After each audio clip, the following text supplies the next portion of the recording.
Hey guys, so we have some epic changes happening in gaming right now, especially in eSports.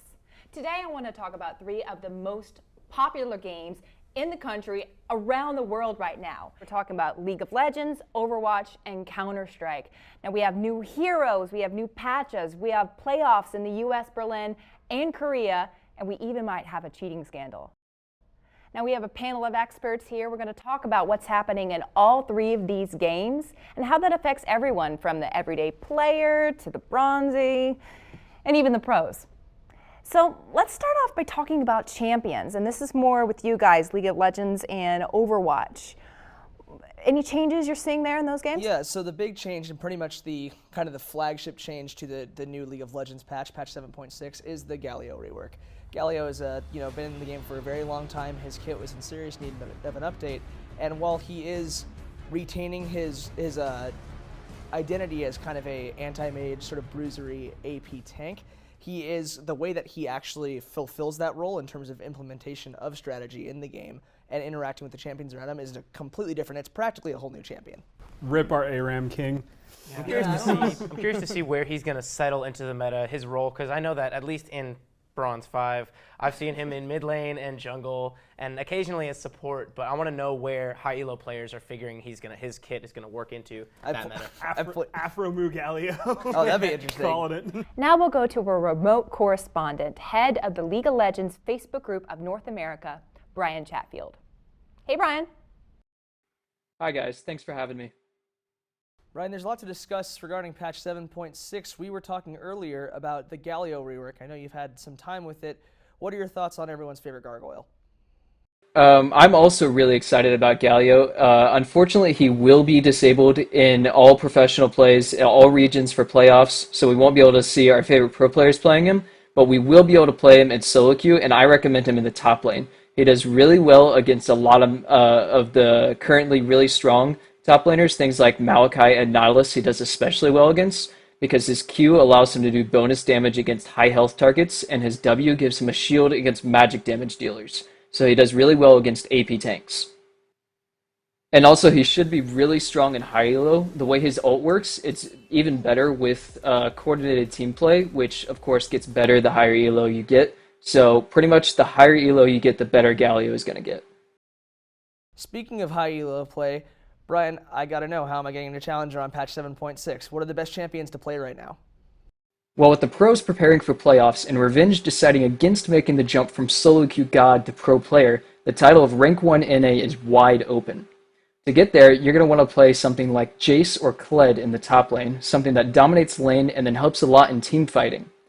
For jungle, you're going to want to play either Graves for a carry or Hecarim for a tank. In the mid lane, you want to play either Ahri or Orianna, something that dominates the laning phase and then is able to roam and help the other lanes. For AD carry, we're seeing big changes, especially with the Blade of the Rune King buffs. Those are causing Lucian and Ezreal to be top tier this patch. But a third AD carry is going to be Caitlyn.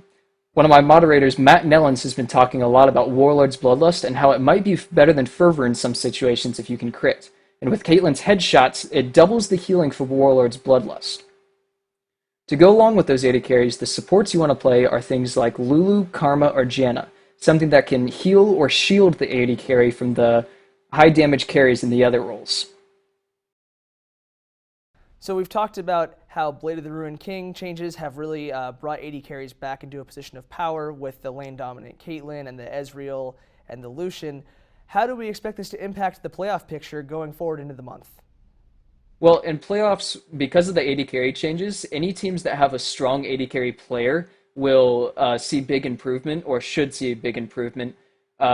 Teams like Cloud9 and Phoenix One with Sneaky and Arrow as their AD carries have always been good on things like Lucian and Ezreal, so with those being meta now, those teams should be able to improve a lot.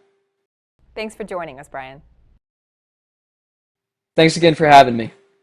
Yeah. So let's talk about changes in the patch of Overwatch. So I think we're going to see a little bit more increase in Junkrat, both in professional play and in the lower levels, because they took away the damage to him from his passive. So he could basically just jump right in, fire at the ground, and not take any damage. Hold on. So I just run in as Junkrat, and I shoot the ground like 6 times into the objective. I don't die, everyone else dies. Basically. Oh, okay. Well, see you guys. I'm going to do that. That sounds great. I think we're also going to see a little bit more increase of Sombra in the lower levels because they made it so that you could see her hacked health packs through walls. So you don't have to necessarily have the communication with your team in order to effectively utilize Sombra. Her biggest problem was that nobody knew how to follow up with her. Another change we're actually going to see with Sombra is something that brings her in line a little bit more with the damage dealers by making it a little bit easier for her to engage and harass by decreasing the cooldown on her teleport. So now she could throw that in, teleport back, or throw it in, teleport directly to it, start harassing the enemy team, and then get out. So it's kind of they're kind of giving her some tools for like in solo queue, especially in the lower levels, to kind of help the cohesion between team players that maybe aren't communicating or playing with each other, making her kit easier to interact with her teammates. Exactly. Not only easier to interact with her teammates, but easier to execute on all levels. Interesting. Yeah. Yes. Less communication necessary for execution of the plan, whatever she does. Exactly. Cool. Yeah. Great modification to her kit.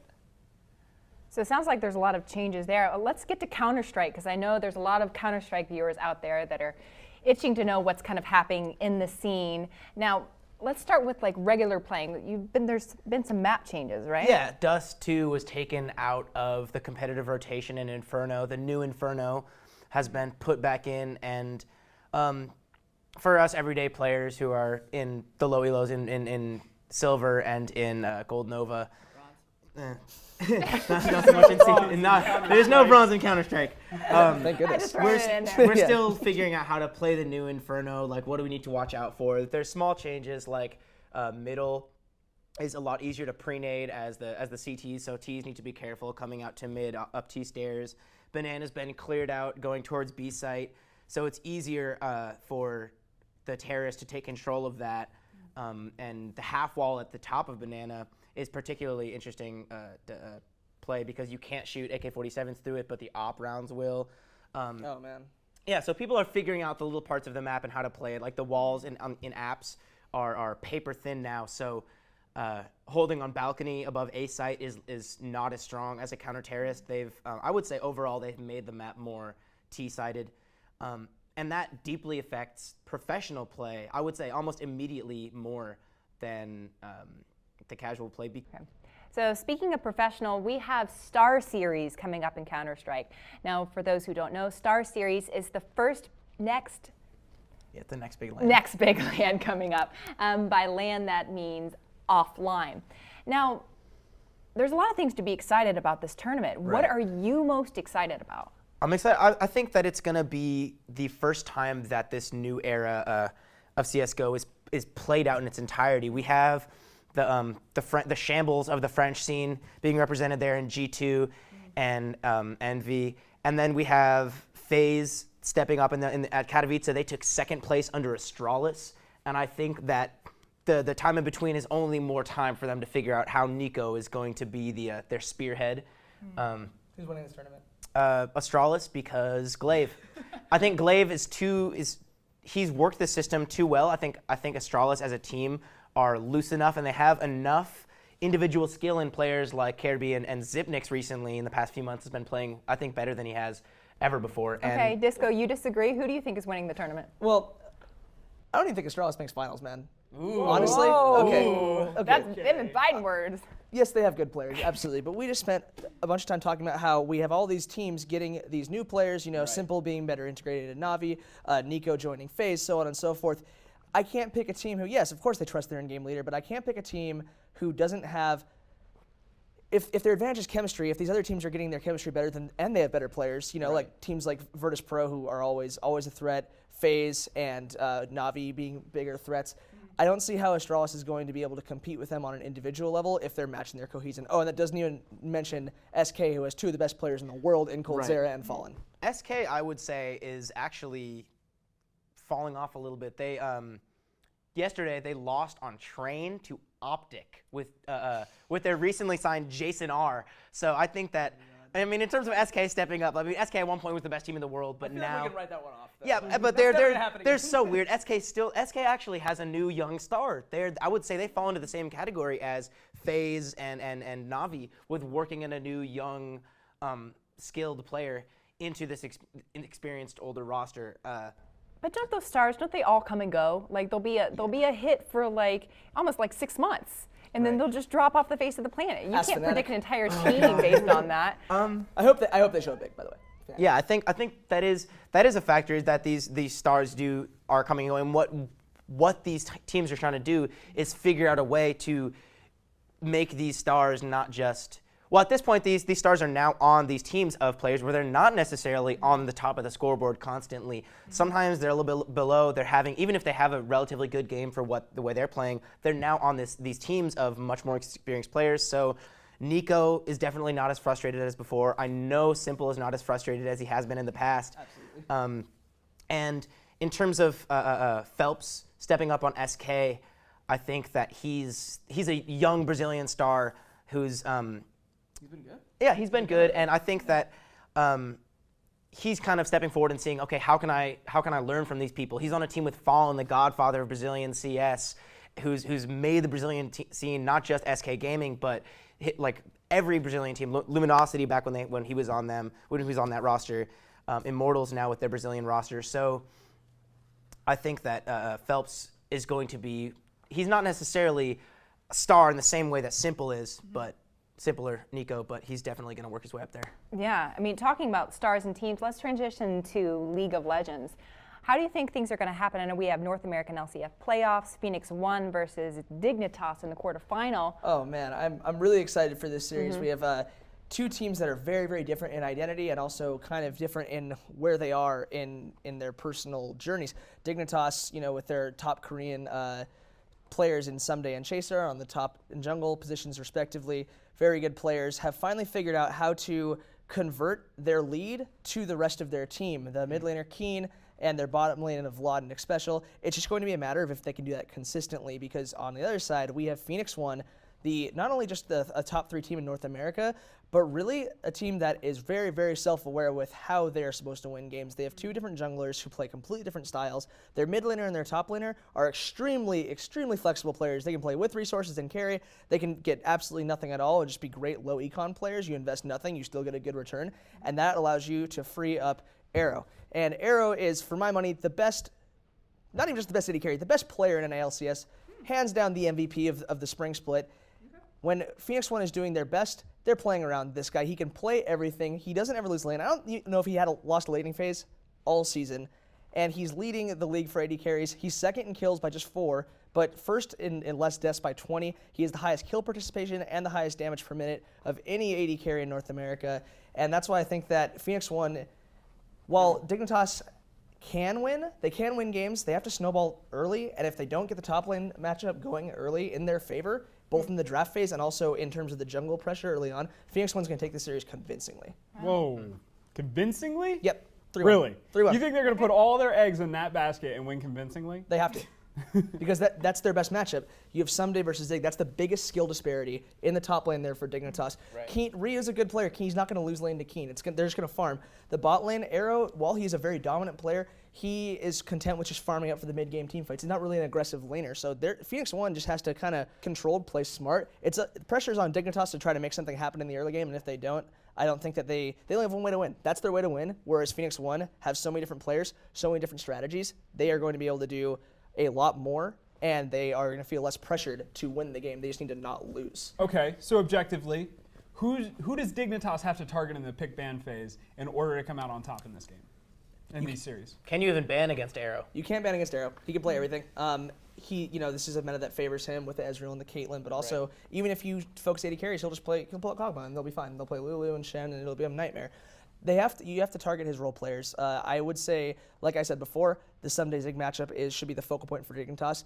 Ban out his comfort champions, either get him on a tank and get Someday in a favorable carry matchup, or ban out tanks, force him to play carry versus carry, so Someday can use his mechanical prowess to outplay him and get that top lane snowball in for Dignitas. We caught up with none other than the Immortals coach, Robert Yip, and got all the info on the Immortals journey, professional play, and more. We're here with Robert Yip, the head coach of Immortals, focusing primarily on their League of Legends squad. How are you doing, Robert? Good, thank you. Thanks for having me. Yeah, thank you for coming on. What is a day in the life of the Immortals head coach? It's pretty consistent. Wake up in the morning around 9:30, drag the players out of bed, get them to go do some form of physical activity, like say we're going to go for running, we're going to go to the gym, we're going to play soccer, basketball, whatever that might be. We get back to the house, make sure the guys are fed, they're showered, they're ready to go. We have a morning meeting at 11:30. We scrim in blocks, so from 12 until 3, first block, break from 4 to 5, and then break from 3 to 4, then 4 to 7 is our second scrim block.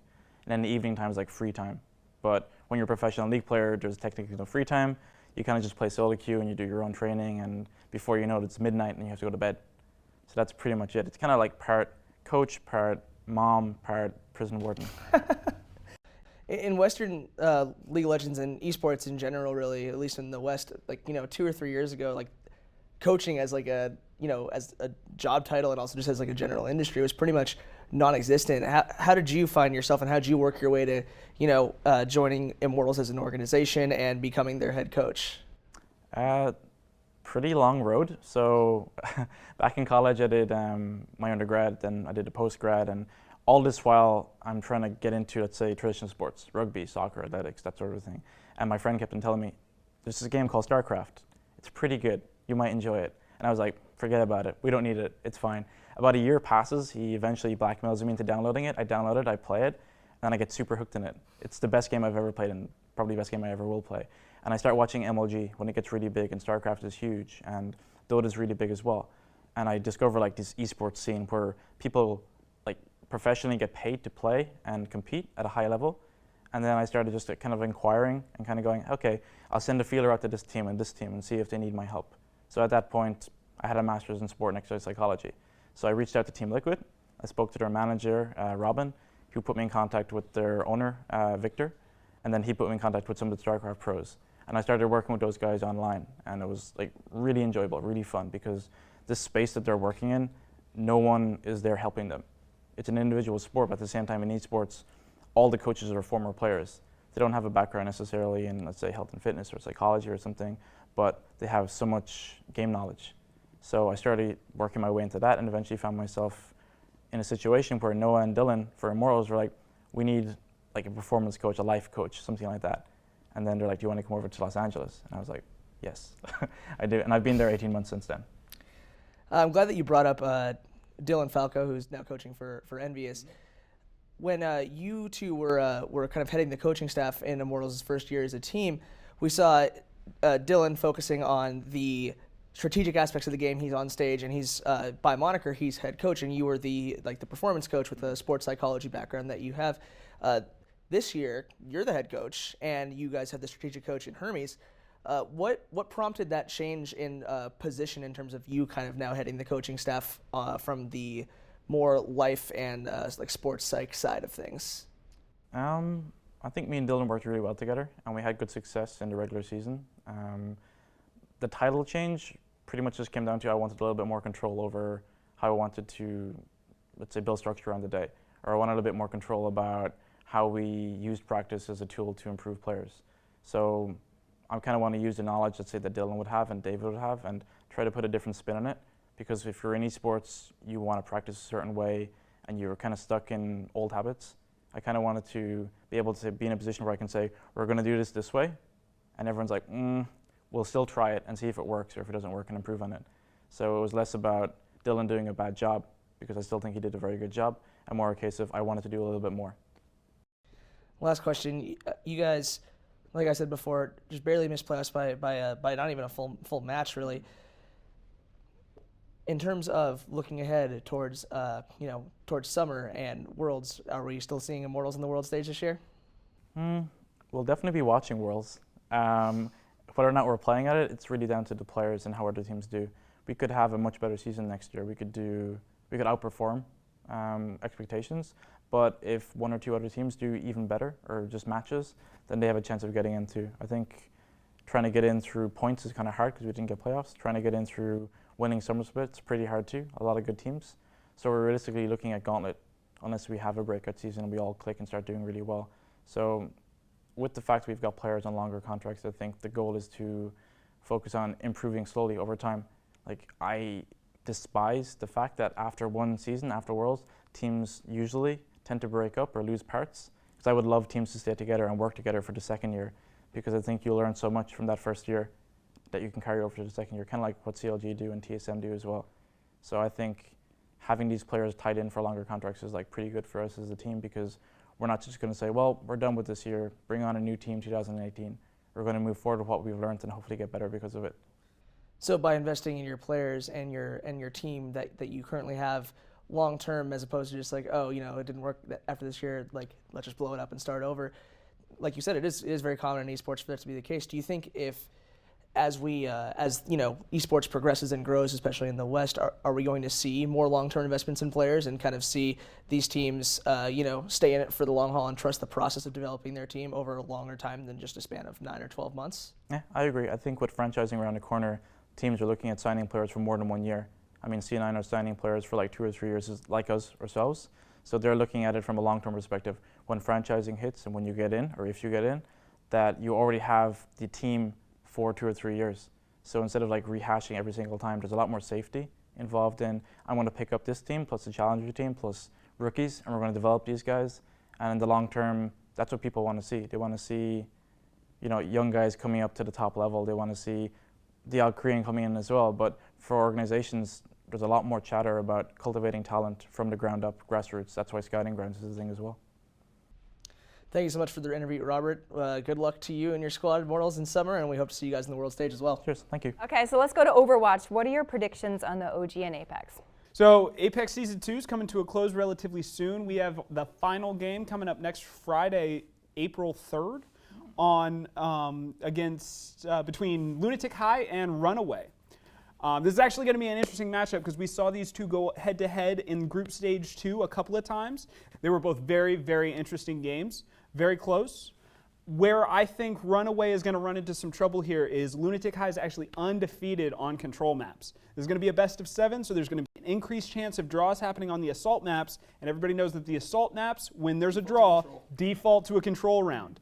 Okay, so if Runaway lets any of these assault maps go to a draw, it's almost going to be a free point to Lunatic High. Do you think now that we... Oh, I'm sorry, go ahead. Yeah, so is it, at that point, is it their job to focus on winning the assault maps, or can they practice enough of the control to where the point where they can contest those almost secured wins it seems like you feel they're going to have? I think Runaway's going to have a hard time getting the scrims that they need in order to have that chance, especially with only a week to go. They're either going to have to rally and start winning these control maps, especially the first round. If they lose that first round, it's going to be very, very rough for them. One other problem that Runaway is going to have is they have not won a single game in this tournament on Kings Row. And Lunatic High has historically won hybrids against Runaway. So even standing as it is, their hybrid maps are going to be lacking against Lunatic High. And if the RNG puts them on Kings Row, that's game over. Might as well just go ahead and give that point to Lunatic High. We'll see what happens. We sat down with Counter Logic Gaming's captain, Aphromoo, to discuss their upcoming series versus FlyQuest. I'm here with Counter Logic Gaming's captain and support player, Aphromoo. We're here in the CLG Gaming House. Thank you so much for having us in. Yeah, man, my pleasure. Looking ahead, you guys will be playing FlyQuest in the quarterfinals this weekend. A few weeks ago, an interview came out with Immortals jungler Dardoch chastising FlyQuest for relying too heavily on cheese picks and also not taking scrims seriously. Do you find that you're having to prepare for this series differently due to FlyQuest's unique approach to the game? Preparing for FlyQuest, they do have a lot of cheese picks, but I do think that early on in the season they definitely exhausted most of their options with that, and thankfully there's 5 bans that we have instead of 3, so that you're able to ban out, you know, whatever you don't want to play against. Right. And now that they've exhausted most of their options, it's a lot easier to play against them, since I don't think they have anything to surprise people with, unless it's like a Heimerdinger pick or something like that. But I don't know. Other than that, playing against them, the only annoying part for me isn't necessarily their cheese picks. It's just playing against High in general, since he is the shot caller and leader for their team, and he always forces his team into 50-50s, whether they're ahead or behind. And because of that, it's every time you come out of base, you have to make a decision right away. Otherwise, you'll be punished if you don't. And usually that's what they caught other teams off of guard in the early on part of the season. And now that most teams are accustomed to that, it's a lot easier to prepare and watch out for that. you've been playing professionally for quite some time now, and you're still always in the conversation, you know, in terms of being at the top of your role. What exactly was it that got you into playing League of Legends competitively? And all these years down the road, what's the fire inside you that still drives you to, you know, go out there and compete every single day? What got me into playing League of Legends competitively? I do think at a young age I was always competitive. Any game I played, Unreal Tournament, Diablo 2, World of Warcraft. I played a lot of RTS games with my dad, Age of Empires, StarCraft 2, stuff like that. And I do think just because of, I don't know, my personality or whatever I was born with, the genes, I do dislike not being the best at whatever I do, and I hate it. If I can't be the best, I don't want to play. So for me, that's what I played video games all my life, and then once League of Legends came out, I started playing that a lot, and I was a streamer in the beginning, and then getting into competitive, I just had to be the best at it, and streaming wasn't like enough for me, even though it was cool, but playing competitively, it just satisfies that need. I don't even know what it is, but when I win, I mean, it's satisfied. So, and then what is the fire that keeps me going? Probably a part of that, me wanting to win as badly as I do, as well as whatever team I'm on, you know, I want them to also succeed. So we do have the same goal where we want to win. And for me, especially as like the support player in most games, I like playing support because me like amplifying teammates' ceiling to do well. So they have their own ceiling, and then based on how I play, I can raise it infinitely, however good I am. So that's probably my favorite part about playing competitively is, you know, I have to be the best as well as I can help my teams also achieve greater. Your career in the professional scene in the LCS has inspired, you know, many a player, both people who are just, the average everyday gamer, but also people who are, you know, maybe looking to try and go pro and follow in your footsteps. What would you have to say to someone who wants to see themselves where you are now? Damn. Well, it's a tough road. I wouldn't really recommend it to anybody since it's obviously a lot of pain, emotions, having to stay up 3 days in a row or something like that. Specifically, like I can do that, but I wouldn't really wish that on anybody else since it's like almost not. I don't know what death is, but that's what it is. That's what it is. But to get to where I am, I stayed up for a long time, literally streaming like 30 plus hours, you know, a couple days in a row, over and over and over consecutively, practicing however many hours I put into League of Legends. And I mean, if you do want to do it, I mean, you have to be like that crazy. You can't just like half-ass it. Yeah, I want to do this, and then not be willing to put in like the insane amount of work. Because if you're not willing to do that, then there's no way you're going to be able to compete with the top 0.5% of people who do play this game. So if you're not willing to do that, don't do it. But if you are willing to do that, it's going to take a lot of work to do that, especially like convincing parents. So my parents didn't want me to do this at all. And while I was doing it, they prevented me from doing it, which is like take away internet, take away computer sometimes, and there's nothing I can do about that. And I just had to keep swimming, like Dory says. Do you tease your parents about that ever now that you got this like illustrious career as a professional player? I don't tease my parents about that at all because usually parents want the best for their kid, and as I understood, and if I was in their shoes, I'd probably honestly do the same thing. If my kid wants to do something that's crazy, no one's ever done it before, I don't think so, kid. Let's stick to what's textbook and easy to do, go to college, stuff like that. And so my parents were just looking out for the best for me and didn't really want me to go down the wrong path or anything like that. So I respect them that they would show as much care as they did, but since I did have pretty good ambition and motivation towards what I wanted to do, and they allowed me to do it. Afro, thank you so much for joining us for this interview. Thank you to CLG for having us in their wonderful gaming house. If you have any more questions for Aphromoo, feel free to leave them in the comment section below. And for anything else esports, you can go to howler.com. I want to open it up, the round table, discuss a couple things. Mainly we discussed in the intro, cheating. Now this goes back to Counter-Strike. A lot of things have been happening there. Oh God, we're talking about the ruling, aren't we? Yeah. Oh, we're talking about the ruling. Tell everyone watching kind of what's been going on in cheating, why it's important, and then I'd kind of like each of us to give an opinion on whether it's a good idea, what they're doing or not. So there's been a lot of buzz recently in the Counter-Strike community about the ESL rule change that just happened. ESL's leagues will now allow cheaters, particularly with VAC bans, to play after 2 years of a ban after you've been VAC banned. Does that include match fixers? No, it doesn't. If you've match fixed, they haven't mentioned anything about that. But the thing is, it's not a rule change. It's almost like they're implementing a previous rule about if you get caught cheating with their anti-cheating software, you get banned. But now, if you get caught cheating with Valve's anti-cheating software on their matchmaking servers, you also will incur an ESL ban. And where the controversy lies is people are angry about cheaters being unbanned after 2 years, but people are angry because there are other people, match fixers, particularly the iBuyPower players who are banned for match fixing, that are still in this weird limbo of being under an indefinite ban. Yeah, why? I mean, match fixing is cheating. Why not cheaters and match fixers? I feel like if you're going to make this type of decision, you have to treat every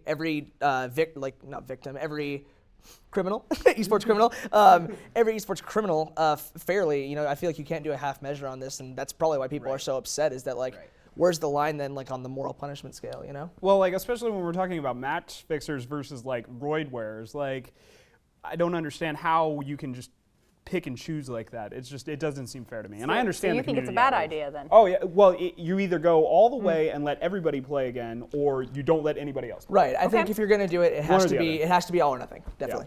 Yeah. So no moderation in gaming then. All right, I think that about wraps it up for today. Thank you for watching Howla, the center of esports. If you liked us, if you were entertained, if you learned something, then subscribe and like our video. Also, check the description below. And there's information about gaming, competitions, anything you wanted to know. Also, share this with a friend. Share this on your page. Share this with your family. Share this with your mom. Because everyone... My mom's excited. She told me this morning. She's excited. Everyone knows esports is the future. Just accept it. It's being debated all over these sports channels. But guys, it's filling up the Staples Center. Deal with it. Passionate ran over. But thank you guys for watching so much. I hope you tune in next week. Thank you so much for watching. This is Howla, the center of esports.